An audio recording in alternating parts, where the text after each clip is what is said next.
অবশেষে বিশাল বিশাল সাদা মাছ উঠেছে, বিশাল বিশাল সাদা মাছ উঠেছে।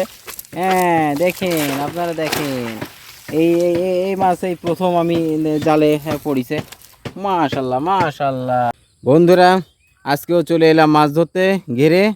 চলুন তাহলে আমরা মাছ ধরা শুরু করি। আমাদের জাল প্রসেসিং চলতেছে, দেখুন।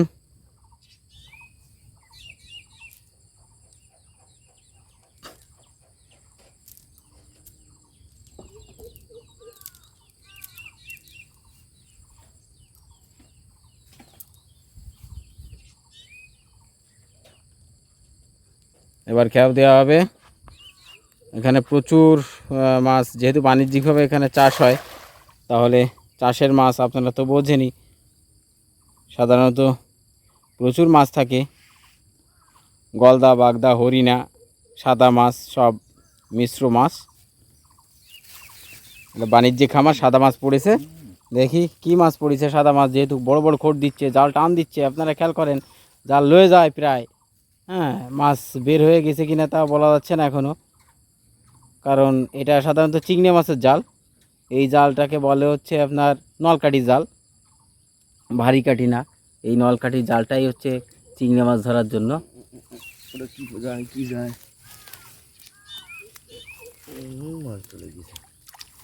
দেখেন মাছে কি পরিমাণ লাভ হয়। হ্যাঁ, অবশেষে বিশাল বিশাল সাদা মাছ উঠেছে, বিশাল বিশাল সাদা মাছ উঠেছে। হ্যাঁ দেখেন, আপনারা দেখেন, এই এই মাছ এই প্রথম আমি জালে পড়িছে। মাশাল্লাহ মাশাল্লাহ, দেখেন। কত বড় মাছ। কি হরিণেরটা? হরিণেরটা কই? হরিণেরটা তো পিছনে আগে ফেলে দি। এসব হরিণে না। কেজি হয়ে গেছে। মাছটা ছেড়ে দেওয়া হয়েছে, কারণ এই মাছ অনেক বড় হবে, প্রায় 5 কেজি 6 কেজি হবে।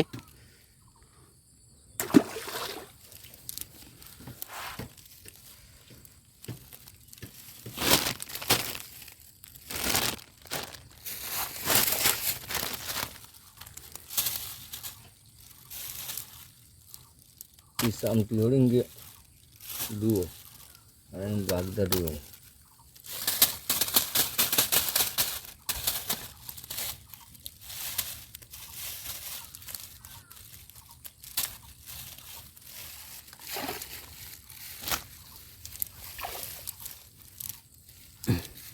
দেখেন হরিণার সাইজ দেখেন, আমি আপনাদের একটা দেখাই। মাশাল্লাহ মাশাল্লাহ, সুন্দর হরিণা। এই হরিণা কিন্তু ছাড়া হয় নাই, অর্গানিকভাবে নদী থেকে এসেছে। নদীর পানি, আপনারা যারা নদী সংলগ্ন এলাকায় ঘের বাণিজ্যিকভাবে চাষ করেন, তারা নদীর পানি ঢুকালেই আপনারা প্রচুর হরিণা পাবেন। আর বিশেষ করে আপনার বনের সময় একাদশী, দ্বাদশী, ত্রয়োদশী, চতুর্দশী পর্যন্ত আপনি প্রচুর হরিণা ওঠে জালে। তাহলে আপনাদের কেমন লাগলো আমাদেরকে জানাবেন।